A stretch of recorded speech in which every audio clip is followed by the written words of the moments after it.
আলামিনের হাবিব জনাব মুহাম্মদ রাসূলুল্লাহ সাল্লাল্লাহু আলাইহি ওয়াসাল্লাম বলেছেন, কিয়ামতের ময়দানে আল্লাহর কসম করে বলছি, সেদিন জাহান্নামীদের ভীষণ কষ্ট হবে আর জান্নাতীদের জন্য অত্যন্ত আসান হবে, অবস্থাটা খুবই আরামের হবে।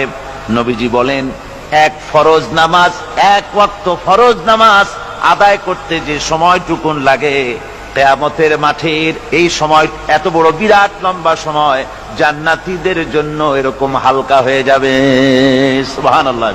হযরত আবু সাঈদ খুদরী রাদিয়াল্লাহু তাআলা আনহু হাদিস কেন বর্ণনা করেছেন, এক ওয়াক্ত নামাজ, একটা ফরজ নামাজ পড়তে যতটুকুন সময় লাগে এতটুকুন সময়ের ভেতরে জান্নাতীদের কারবার শেষ হয়ে যাবে। সুবহানাল্লাহ বিহামদি।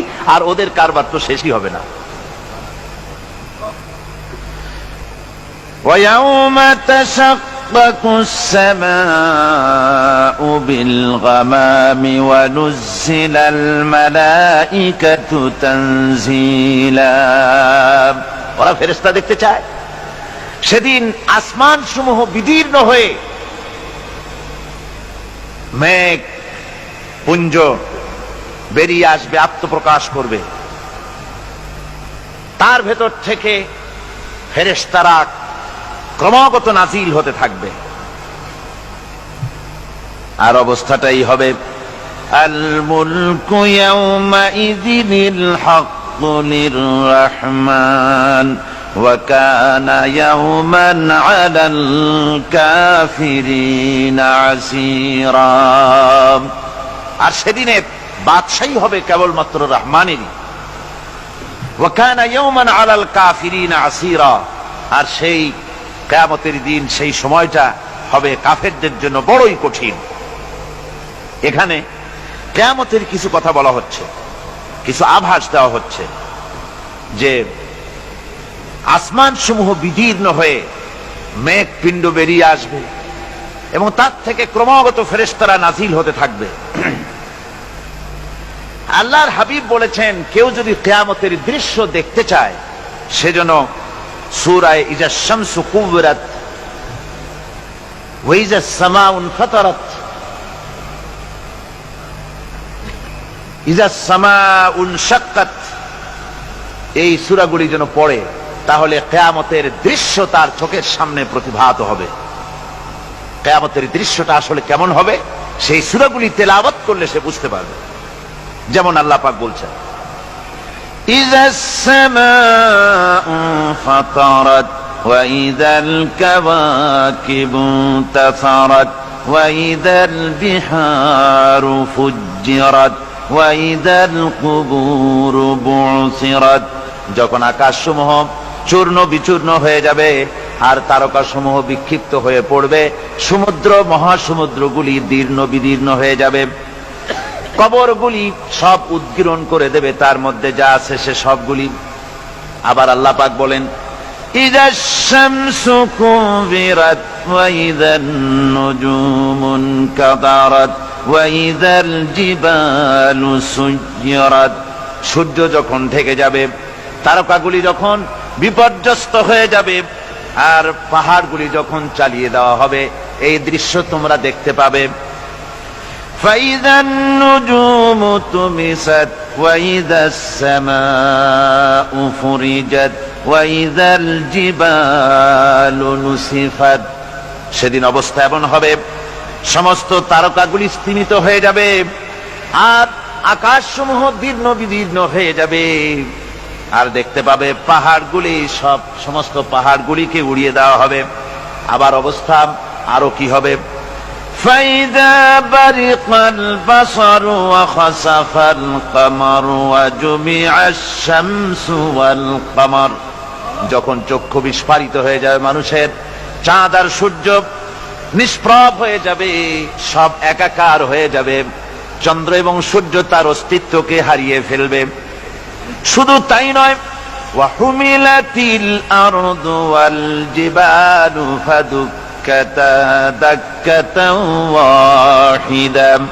জমিন ও পাহাড়গুলির মধ্যে সংঘর্ষ লাগিয়ে দেওয়া হবে আর তা এক ধাক্কায় জমিন এবং সমস্ত পাহাড়গুলি চূর্ণ বিচূর্ণ হয়ে যাবে। সুবহানাল্লাহ ওয়া বিহামদিহি। আল্লাহ রাব্বুল আলামিন বলছেন, এইভাবে করে কিয়ামতের দৃশ্য, বিভীষিকাময় দৃশ্য তোমরা দেখতে পাবে। আর সেদিনের রাজত্বটা কার হবে? আল মুলকু ইয়াউমাইযিনিল হাক্কু লির-রাহমান। সেদিনের রাজত্ব হবে কেবলমাত্র রহমানের। অর্থাৎ যেসব কৃত্রিম বাদশাহী দেখে তোমাদের চোখে ধাঁধা লেগে গিয়েছে, তোমাদেরকে দুনিয়ার বাদশাহী দেখে তোমরা ধোঁকায় পড়ে গিয়েছো, এসব বাদশাহী কিছুই টিকবে না সেদিন। সেদিন শুধু বাদশাহী থাকবে একমাত্র আল্লাহ পাকের। কার থাকবে বাদশাহী? জোরে বলেন কার? আল্লাহ রাব্বুল আলামিন যখন কিছুই থাকবে না ঘোষণা করবেন লিমানিল মুলকুল ইয়াউম লিল্লাহিল ওয়াহিদুল কাহ্হার। আজকে কার রাজত্ব?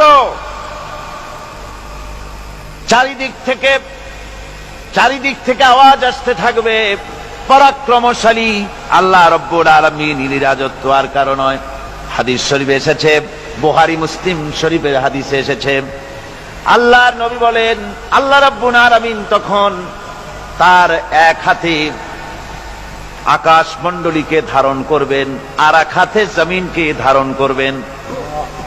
আকাশ মণ্ডলী এক হাতে, জমিন এক হাতে।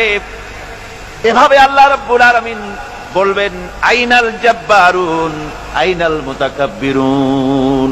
কোথায় সেই স্বৈরাচারীরা? কোথায় সেই দুর্বিনীত অহংকারী স্বৈরাচার যারা আমার জমিনের উপরে, আমার মানুষের উপরে রাজত্ব চালিয়েছে? তারা আজকে কোথায়? কোথায় সেই অহংকারীরা? আল্লাহ পাক সেদিন যে বলবেন, সেদিন তো বলবেন, কিন্তু দুনিয়ার মাঝেও স্বৈরাচার যারা, অহংকারী যারা, তাদের শাস্তি পৃথিবীর বুকেও দেন। আর সেদিন তো দিবেনি। কত স্বৈরাচার আমরা দেখলাম, কত অহংকারী দেখলাম, যাদের তর্জনী হেননে লক্ষ কোটি কোটি মানুষ উঠত আর বসত। তাদের জিল্লাতির সঙ্গে আল্লাহ রাব্বুল আলামিন কতজনকে বিদায় করে দিলেন। ফুলের মালা নিয়ে কুলাতে পারে নাই, পা থেকে শুরু করে গলা পর্যন্ত ফুলের মালা দিয়া ডুবাই দিল ভক্তরা। আবার আল্লাহ রাব্বুল আলামিন এমন শাস্তি দিলেন, ফুলের মালার পরিবর্তে জুতার মালা নিয়ে জেলের মধ্যে ঢুকাইয়া দিলেন। ঠিক কিনা গণ? অহংকারী আর স্বৈরাচার যারা হয়, আল্লাহ পাক এভাবে তাদের দৃষ্টান্ত দেখিয়ে দেন। আমরা কত দেখলাম, 9 বছরের রাজা, 10 বছরের সাজা। পৃথিবীর বুকে যারা অহংকার করে, যারা স্বৈরাচার হয়, আল্লাহর আইনকে যারা বৃদ্ধঙ্গুষ্টি প্রদর্শন করে, আল্লাহ পাক তাদের জমিনেও দেখান। এখানে চূড়ান্ত ফয়সালা আল্লাহ করেন না, আসল ফয়সালার জায়গা তো আছেই, তবে এখানে নমুনা দেখায় দেন। কিন্তু মুশকিল হচ্ছে, ইতিহাসের সবচাইতে বড় শিক্ষা হলো ইতিহাস থেকে মানুষেরা শিক্ষা গ্রহণ করে না। একজনে যে কাম করে বিপদে পড়ে, আর একজন এসে আবার সেই পথেই অগ্রসর হয় নিশ্চিত মৃত্যুর পথে। আমার বন্ধুগণ, আল্লাহ পাক বলছেন সেই দিন আমার রাজত্ব হবে, আর কারো রাজত্ব হবে না। وَكَانَ يَوْمًا عَلَى الْكَافِرِينَ عَسِيرًا। আর ওই দিনটা, ওই কিয়ামতের দিন হবে কাফেরদের জন্য সবচাইতে কঠিন। সবচাইতে কঠিন হবে কাদের জন্য? কাফেরদের জন্য। কাফের কারা? কাফের হচ্ছে তারা যারা নাকি আল্লাহর আইনকে অস্বীকার করেছে, আল্লাহকে অস্বীকার করেছে, আল্লাহর আইনকে অস্বীকার করেছে। ওরা কি? কাফের। কুফর শব্দের অর্থ হচ্ছে গোপন করা। এই জন্য অন্ধকার রাতকে আরবিতে কাফের বলা হয়েছে, অর্থাৎ যা সব জিনিসকে অন্ধকার দিয়ে ঢেকে দেয়। তো কুফর হচ্ছে সেই জিনিস যা মহাসত্যকে ঢেকে দেয়, সত্যকে, মহাসত্যকে ঢেকে দেয় যেই জিনিস, সেটাকে কুফর বলা হয়। আর এই কাফের অন্ধকারে ঘুরে মরে, সে কোন আলোর খোঁজ পায় না। আল্লাহ রাব্বুল আলামিন বলেন, কাফেরদের কথা এখন শোনাচ্ছেন আল্লাহ পাক, ওয়াল্লাযীনা কাফারু আউলিয়াউহুমুত তাগুতু ইউখরিজুনাহুম মিনান নূরি ইলাজ যুলুমাত। যারা কাফের, যারা কুফরি অবলম্বন করেছে, তাদের সাহায্যকারী আর পৃষ্ঠপোষক হচ্ছে তাগুত। তাগুত বলা হয় সেই শক্তিকে যে শক্তি শুধু নিজেই আল্লাহর আইন অমান্য করে বসে থাকে না, বরং অন্যদেরকেও আল্লাহর আইন অমান্য করতে বাধ্য করে। ওদেরকে আরবিতে কি বলা হয়? তাগুত বলা হয়। আর এই তাগুতি শক্তি, এই তাগুত হয় তার সাহায্যকারী, যা তাকে আলো থেকে টেনে অন্ধকারের ভেতরে নিয়ে যায়। আর কাফের হচ্ছে আল্লাহ পাকের ভাষায় অর্থাৎ কোরআনের ভাষায় কাফের হচ্ছে সবচাইতে নিকৃষ্ট প্রাণী, সবচাইতে নিকৃষ্ট জীব। মহাসত্যকে যারা অস্বীকার করেছে, যারা আল্লাহকে মানে না, যারা আল্লাহর কোরআনকে মানে না, যারা ইসলামকে স্বীকার করে না, তারা সবচাইতে নিকৃষ্ট প্রাণী। আল্লাহ রাব্বুল আলামিন বলেন, ইন্না শাররাদ দাওয়াবি ইনদাল্লাহিল্লাযীনা কাফারু ফাহুম লা ইউমিনুন। নিশ্চয়ই আল্লাহর জমিনে সব বিচরণশীল জীব যত আছে, আল্লাহ বলছেন আমার জমিনে বিচরণশীল জীব যত আছে তার মধ্যে সবচাইতে নিকৃষ্ট প্রাণী হলো যারা ঈমান আনে নাই, যারা বিশ্বাস করে না আমি আল্লাহকে, যারা পরকালকে বিশ্বাস করে নাই, যারা কোরআনকে বিশ্বাস করে নাই, যারা ইসলামকে বিশ্বাস করে নাই, পৃথিবীর মধ্যে তারা সবচাইতে নিকৃষ্টতম প্রাণী। আল্লাহ বলেন শুধু নিকৃষ্ট জনক নিকৃষ্ট প্রাণী বললেই সারে না, এরা হলো চতুষ্পদ জানোয়ারের মতো। কে বলতেছেন? আমি বলছি না, কিন্তু আল্লাহ পাক বলতেছেন চতুষ্পদ জানোয়ারের মতো কাফেরেরা। وَمَثَلُ الَّذِينَ كَفَرُوا كَمَثَلِ الَّذِي يَنْعِقُ بِمَا لَا يَسْمَعُ إِلَّا دُعَاءً وَنِدَاءً।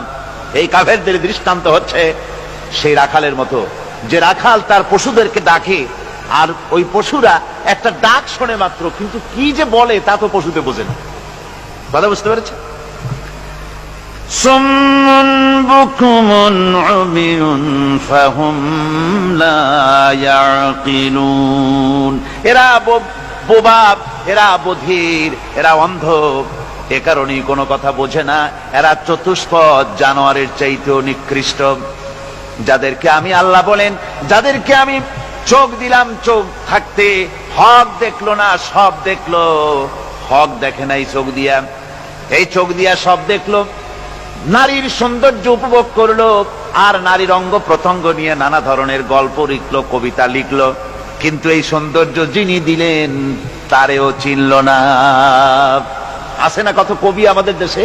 আমার দেশের সেই কবি জাতীয় পুরস্কার পায় যে কবি নারীর বিশেষ বিশেষ অঙ্গ নিয়ে বেশি করে নির্লজ্জ কবিতা লিখতে পারে, ওই হলো সবচেয়ে বড় কবি।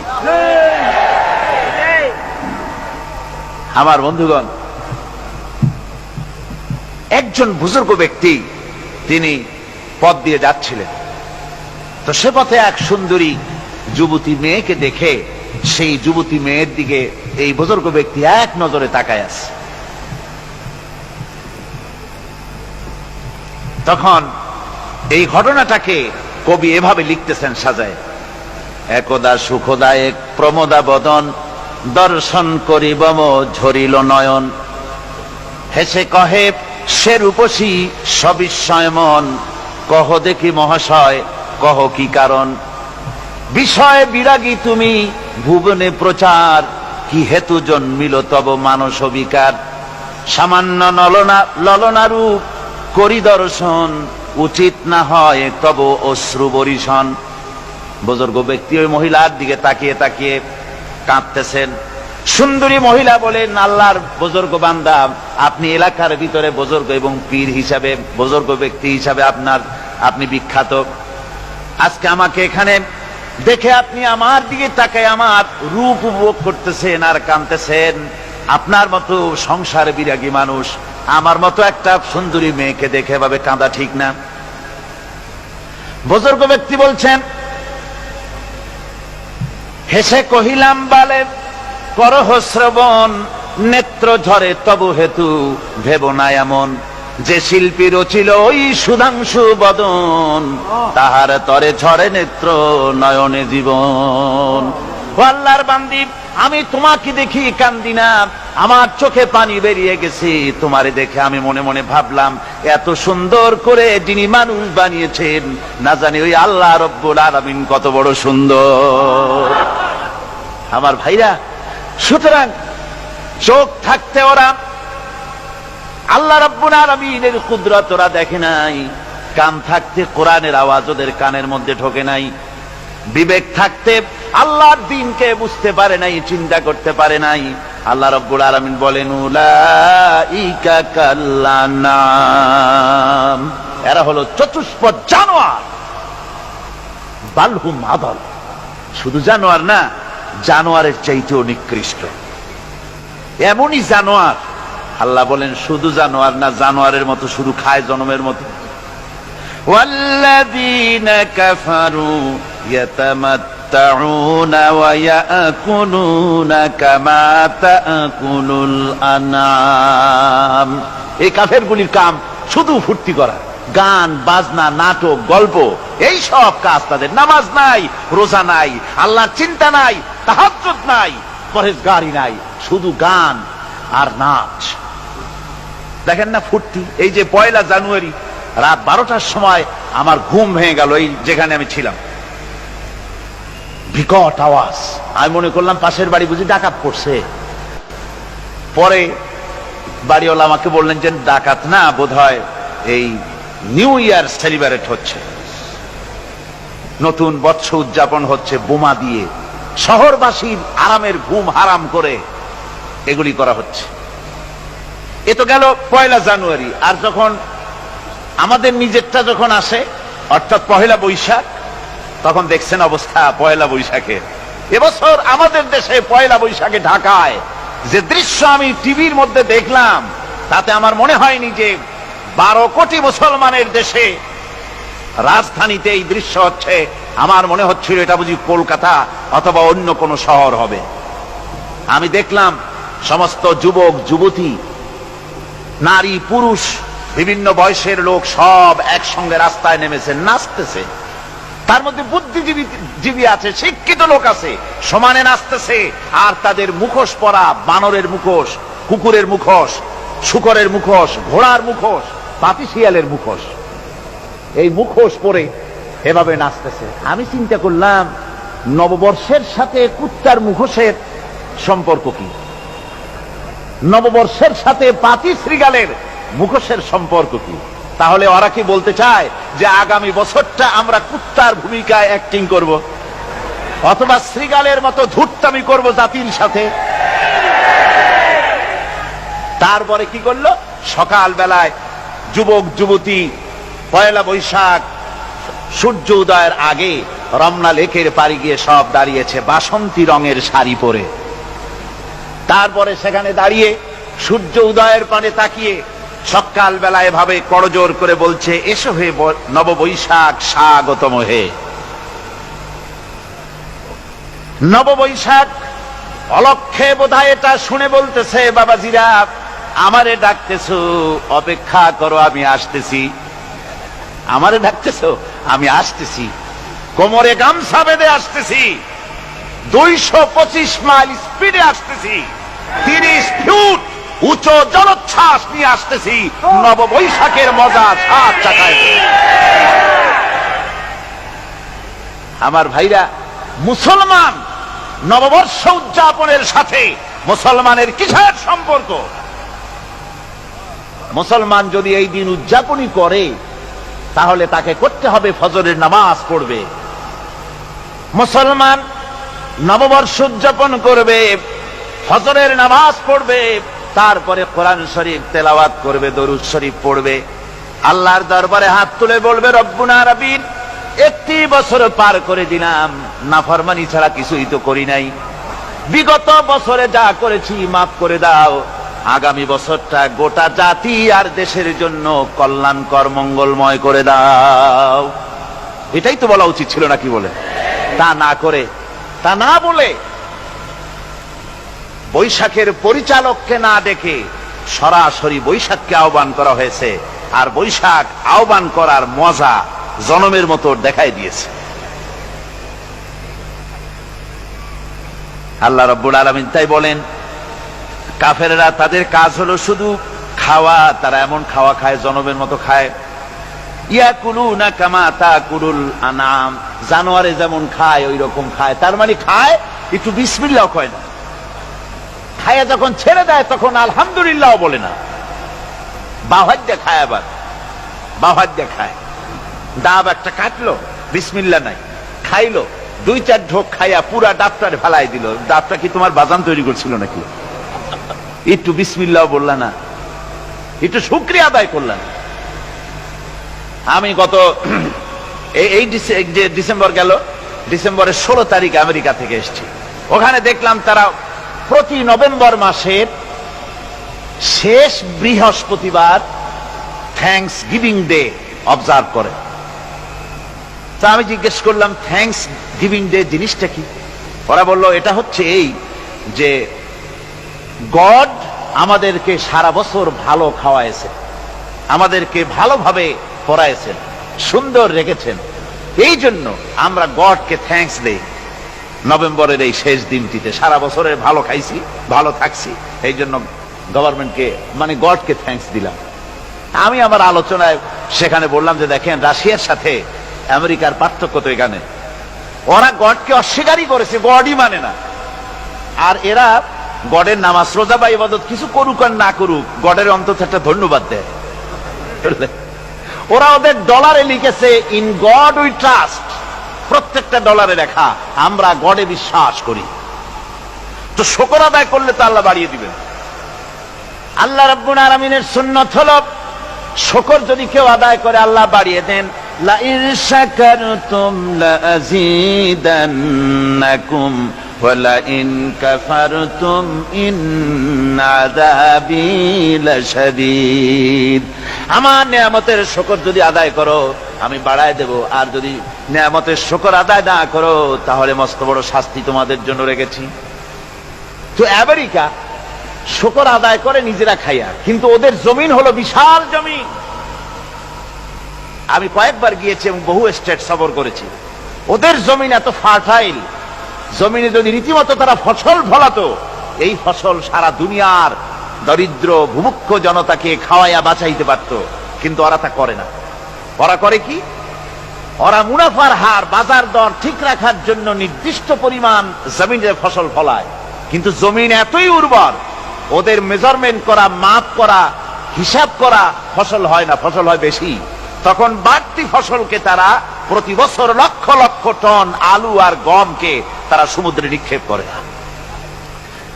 তাদের আলু এবং গম সেই সময় তারা নিক্ষেপ করে সমুদ্রে যখন ইথিওপিয়া, সুদানে মানুষ না খেয়ে মরছে। পৃথিবীর বিভিন্ন দেশে মানুষ ক্ষুধার যন্ত্রণায় যখন চিৎকার করছে, আর তাদের এই চিৎকারে আকাশ বাতাস ভারী হয়ে যাচ্ছে, তখন ওরা এই কামটি করছে। তাই আমি ওই প্রথম দিন বলেছিলাম যে রাশিয়া যেমন খান খান হয়েছে, অস্তিত্ব বিলুপ্ত হয়েছে আল্লাহর সাথে নাফরমানি করার কারণে।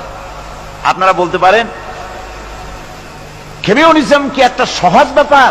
একটা বিরাট শক্তি, পৃথিবীর বুকে কত দেশ তারা ডমিনেট করতেছিল। কোন যুদ্ধ নাই, কোন রক্তপাত নাই, বিনা ধাক্কায়, বিনা বাতাসে, বিনা ঝড়ে বিশাল মহিরুহু চিৎপটাং। এটা হলো কেন? কেন হলো রাশিয়ার এই দশা? আমি লালদিঘির ময়দানে বলে গেছিলাম, আমি চিন্তা করে যেটা পাইছি সেটা হচ্ছে দুনিয়ার সমস্ত মতবাদ আল্লাহকে কোনো না কোনো প্রকারে স্বীকার করে। তার কথা মানুক আর না মানুক, আছে একটা কিছু, এতটুকুন বলে যে আল্লাহ আছেন বা গড আছে বা একটা কিছু আছে। কমিউনিজম, সমাজতন্ত্র হলো পৃথিবীর একমাত্র নিকৃষ্ট মতবাদ, যে মতবাদ সরাসরি আল্লাহকে স্বীকার করেছে, বলেছে আল্লাহ নাই, দেয়ার ইজ নো গড। তারা ধর্মকে আফিম বলেছে। আল্লাহ পাক তাই কোন যুদ্ধ ছাড়া, কোন মারামারি ছাড়া, কোন রক্তপাত ছাড়া এই বিশাল শক্তিকে ফুৎকারে উড়িয়ে দিলেন, তুলার মতো হয়ে। গোটা রাশিয়া তুলার মতো হয়ে, পেঁজা তুলা, ধোনা তুলার মতো হয়ে সব উড়ে চলে গিয়েছে, অস্তিত্ব বিলুপ্ত হয়ে গিয়েছে। কিন্তু আমাদের দেশের খুচরা কমিউনিস্টরা এখনো স্বপ্ন দেখে ওই যে কালকে বলেছি, তারা বলে কলমের খোসা এটা এখনো নষ্ট করা যাবে না, এটা এখনো চালু করা হবে, এখনো চীনে আছে, এখনো কিউবায় আছে। ওই কিউবা থেকে, চীন থেকে ফিদেল কাস্ট্রোর একটু আওয়াজ শোনে, চীন থেকে মিস্টার ব্যাং না কি জানি না, ব্যাং, এর আওয়াজ শোনে, আর তাই মনে করে এ বুঝি সমাজতন্ত্রের বিজয়ের গান। না, চীন থেকে আর কিউবা থেকে যে আওয়াজ আজকে উঠতেছে, এ আওয়াজ সমাজতন্ত্রের বিজয়ের আওয়াজ নয়, এটা হলো সমাজতন্ত্রের মরণ যন্ত্রণার গোঙানির আওয়াজ। কাজী এরা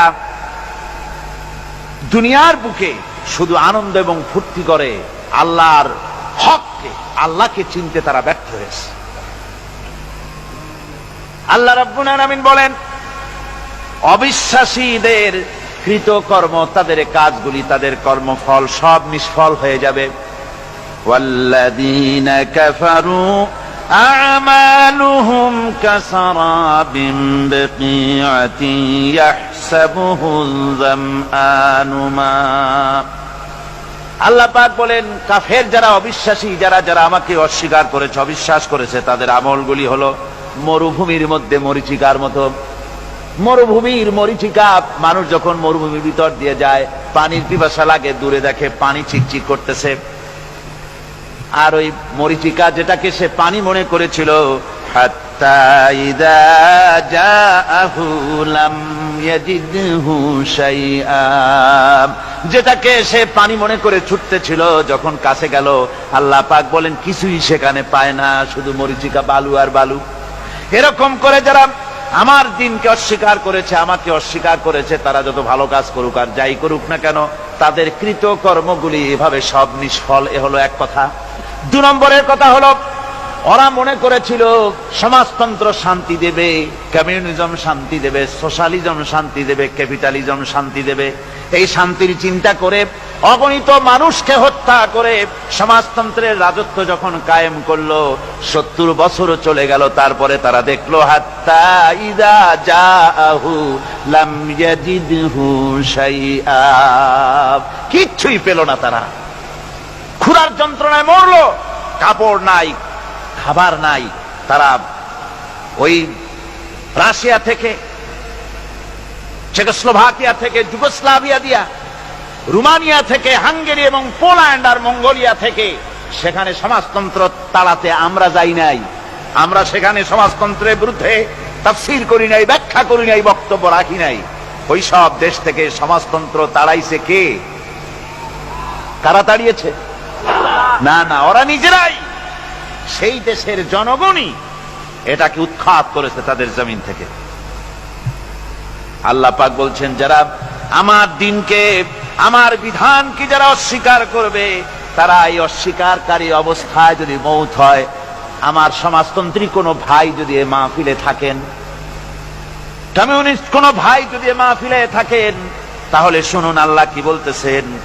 আল্লাহর দিনকে, আল্লাহর কোরআন, পূর্ণাঙ্গ জীবন বিধান, অর্থনীতি আছে, সমাজনীতি আছে, রাজনীতি আছে, কথা যারা বিশ্বাস করে না, কোরআনকে শুধুমাত্র নামাজ, রোজা, হজ, যাকাত আর বেহেশত দোজখ যারা মনে করে, জীবন ব্যবস্থা মনে করে না, এই অবস্থায় যদি মারা যায়, আল্লাহ রাব্বুল আলামিন বলেন, ইন্নাল্লাযীনা কাফারু ওয়া মাতু ওয়া হুম কুফফারুন উলাইকা আলাইহিম লানাতুল্লাহি ওয়াল মালাইকাতি ওয়ান নাসি আজমাইন। আল্লাহ রাব্বুল আলামিন বলেন, আমাকে অস্বীকার করার অবস্থায়, আমার দিনকে, বিধানকে অস্বীকার করার অবস্থায় যদি মৌত হয়ে যায়, তাহলে আল্লাহ, ফেরেশতা এবং তামাম পৃথিবীবাসীর অভিসম্পদ তার উপরে হতে থাকে, লানত হতে থাকে। খালিদিনা ফিহা লা ইউখাফফাফু আনহুমুল আযাবু ওয়া লা হুম ইউনজারুন। এই অভিসম্পদ অবস্থায় তারা সব সময় লিপ্ত থাকবে, না তাদের আযাবকে কমায় দেওয়া হবে, আর না তাদের কোন রকম অবকাশ দেওয়া হবে। এখন আরো মজবুত কথা আসতেছে, ওয়ায়াউমা ইয়াউদ্দু الظالم على يديه يقول يا ليتني اتخذت مع الرسول سبيلا সেদিন জালেমেরা নিজেদের হাত কামড়াতে থাকবে। কোন দিন? বোঝেন না কথা? কোন দিন? কিয়ামতের দিন। কিয়ামতের দিন জালেমেরা নিজেদের হাত কামড়াতে থাকবে আর বলবে ইয়া লাইতানি ইত্তাখাযতু মা'আর রাসূলি সাবিলা।